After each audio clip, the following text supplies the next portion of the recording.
first question. Go for it. Coach, opening remarks first. I'm exhausted. I feel like I played the game. Really proud of the team. I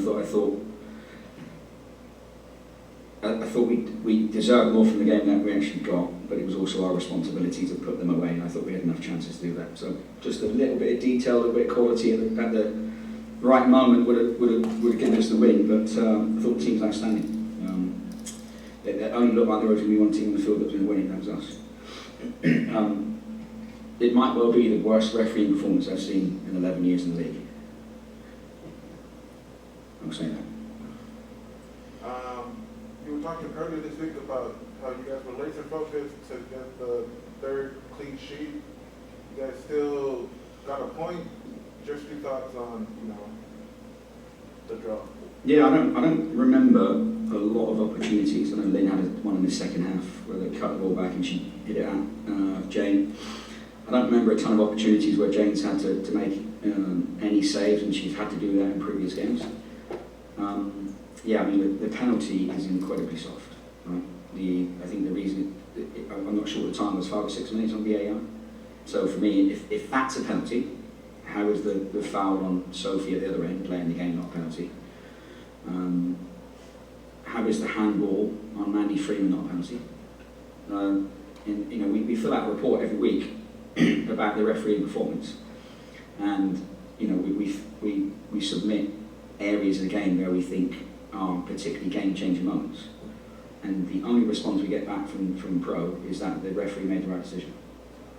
So there's no point in us filling out the reports, because clearly the feedback they're not listening for the feedback and not acting on it. So disappointed, but again, not due to the referee. It's going to happen over the course of the year, but it has to be about us. I thought we could have been better in certain situations. Just that final detail around that end product. But delighted for the team. I mean, brilliant performance. Right? Brilliant performance against a really talented group, and I thought we were outstanding. Short week. What adjustments can you guys make to give yourselves an advantage? Well, not having that referee. There's the first one. Well, look, we're going to have to rest. We're going to have to rest players, right? There are players in the team, in the squad, that are chomping at the bit for minutes and are doing the work every day in training, showing the right attitude, doing the right things, doing the extras. So there will be opportunities for those players on Wednesday. We're not giving it, right? It's not a gift at this level. It's because they've earned it, and they've all been professional. They've been waiting for their time. So Wednesday will be the time for many of them. And then we come back here again on Saturday and play the rain. And we need the fans to be like that again. I thought the fans were absolutely electric, and I loved it. I loved every second of that. So if we can get more of those, and they can be that dynamic and that exciting, then I think we've got a beautiful relationship on our hands here between this team and the fans. You guys opened the season against Louisville. Yeah. You guys see them again for the second time. Just your thoughts on that? Yeah, really talented group. Obviously, Savannah DeMello is one of the top attacking players in the league right now. She's really dynamic, so we'll be back trying to prevent her from facing up and being dangerous.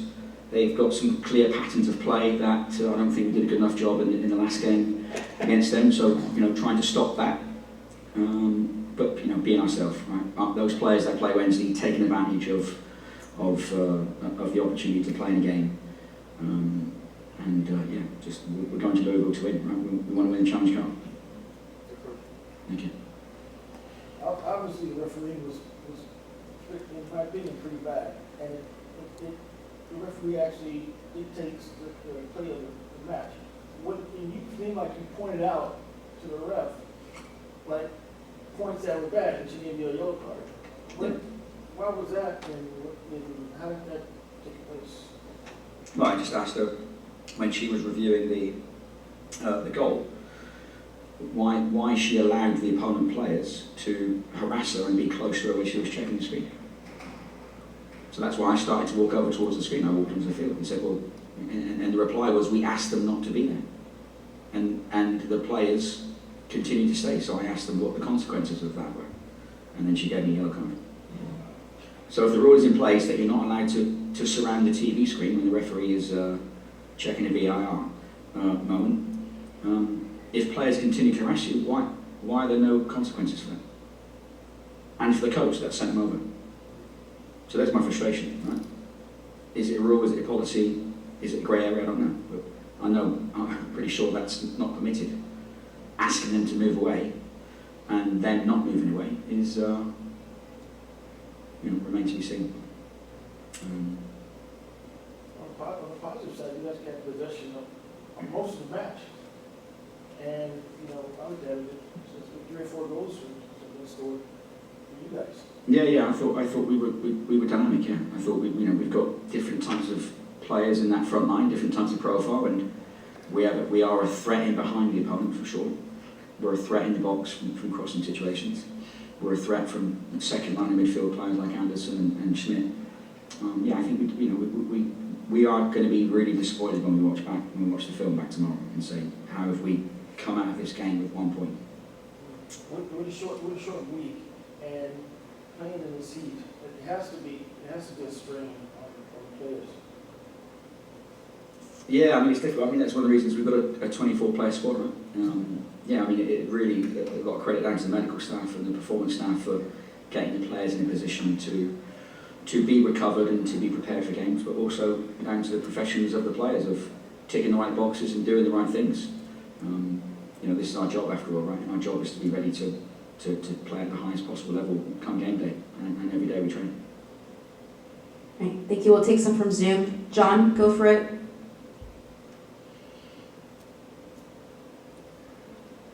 John, you're muted. Was I called on? Go for it. Yeah, you're good now. You're muted again. He's in the bathroom. We'll come back to you. Theo, go for it. Hey Sam, how you doing? I hope you're calling off the hot one. I wanted to know what was behind taking Michelle off when you did. Good question. Well, she must have known that we were taking her off, so she decided to score a great moment, but unfortunately it was disallowed, and rightly so. Just a different perspective. Just thought that she was tiring a little bit, and we really felt that an area of the game where we could really hurt them was in those spaces, and it was a case of, okay, we've got players like Cam and Ryan Ebbs on the bench, so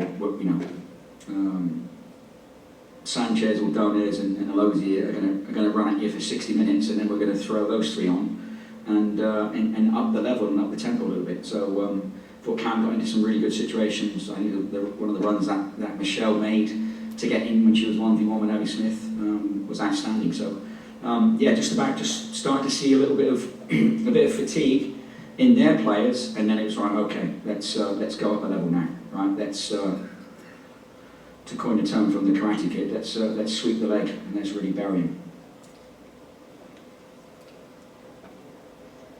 And kind of on a similar thread, why bringing on Ebbs in the 82nd minute rather than, when Michelle came off or earlier or later? Why that moment? Well, just flow of the game. They brought O'Hara on, which I think was to deal with Sanchez, and I know, having coached against her for years, that she is going to bite and be very aggressive. So felt that was a good time to change the profile of the 9 and get a 9 that can run channels. So when Dee is probably not a channel runner from a 9 perspective, but Ebony definitely is. So felt that if O'Hara was going to go out and jump to Ryan or Jojo, that Ebbs would get down the sides, and I think she actually did when Sophie got brought down in the box and she hit a crossbar. Just recognition of what the opponent's doing, the individual characteristics of those players, and how we felt the space might change a little bit. So instead of the speed coming from just wide areas, it was going to come from central as well to give them something to think about. Love that answer. Thank you, Sam. I appreciate your time, and I like it tonight. Yeah, thank you, mate. Bye. Thanks, Theo. John, we'll come back to you.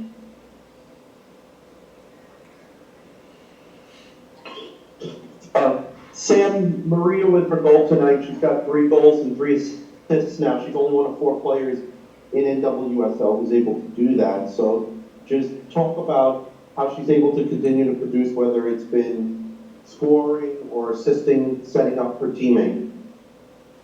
Yeah, obviously we know the characteristics, we know the ability of Sanchez. She knows, and I know that she can do more, right? I mean, I see no reason why she couldn't be on 5 or 6 goals and having 5 or 6 assists. So, you know, what we've asked from her is to be a little bit more aggressive without the ball in the box. The run that she made today for the goal was brilliant, and those are the type of runs actually that we were not making a bit earlier in the season when we were getting the ball into those situations. So, great credit to her for the desire and the understanding of where the space was and to get into those positions, right? Some goal she scored against Chicago, pretty much the same. But a brilliant run, a great ball in from Laity, and yeah, look, I mean, with the talent that she has, we could be sat here with 6 goals and 6 assists, and that's the marker, right? I wasn't aware of that stat, which is unusual because I'm normally up to speed with that stuff, but yeah, good for her. But there's more there, right? There's more there. She won't settle on that, and then neither will I, because if we want to be playing on November the 11th, we're going to need more goals and assists from her and from the front line. All right. Thanks, John, and thanks, Sam. We'll be joined with Sophie Schmidt and Maria Sanchez here in a bit.